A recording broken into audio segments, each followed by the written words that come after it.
我係黃浩光牧師，今日嘅經文係《申命記》第11章。呢一章頭嗰7節咧，摩西提及神做咗一啲轟天動地嘅事，百姓都親眼睇到啦。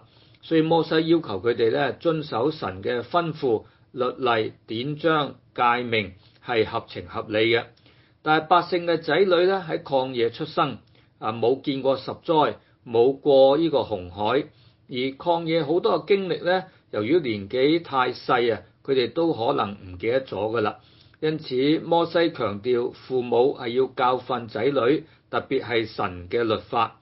佢哋嘅禍福嘅關鍵呢，係在於有冇愛神同埋時常守住神嘅說話。因為下一代呢係冇經歷過嗰啲嘢嘅，所以上一代有責任傳承落去。如果唔係呢，下一代就會偏離而失去咗神嘅賜福噶啦。嗱，呢一章除咗係強調要教導仔女之外呢，亦都強調祝福同埋咒詛嘅對比。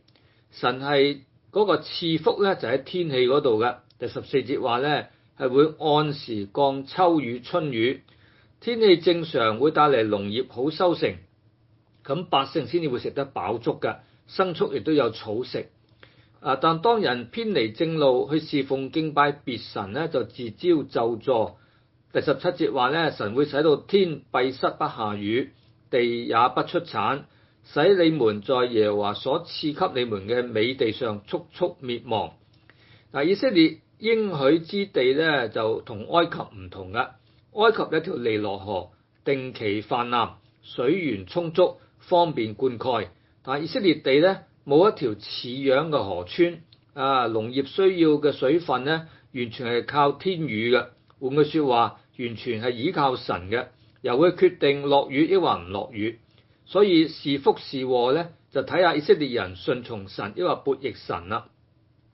祝福與咒詛分野咁大，摩西就要百姓鄭重其事，喺過約旦河之後，要上呢個基利心山去陳明祝福嘅說話，以及咧上以巴路山陳明咧咒詛嘅說話啦。以色列地係一個好細嘅地方，佢係具備各種地理嘅形態。佢有大海即係地中海啦，同埋淡水湖，即係加利利海啦。有高峰嘅雪山，即係黑門山啦，同埋低谷。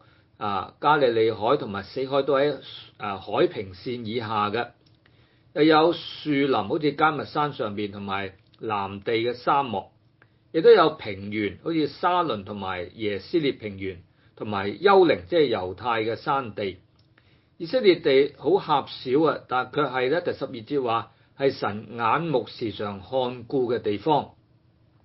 地球上冇一處地方有咁樣嘅描述，所以今日世界嘅人如果想任意瓜分神嘅土地咧，係得罪神嘅。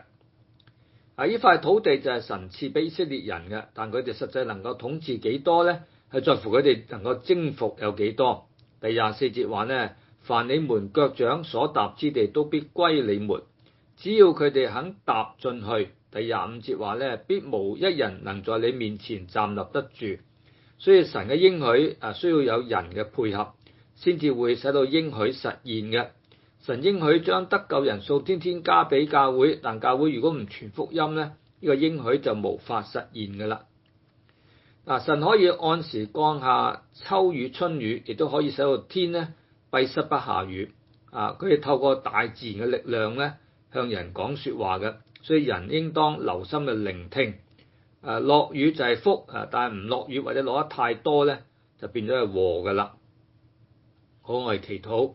主啊，你好尊重人自由選擇嘅權利，你將禍福都陳明俾人知道，係要人自己選擇要啲乜嘢。主啊，我選擇要遵行你嘅旨意，奉耶穌基督嘅名祈禱，阿門。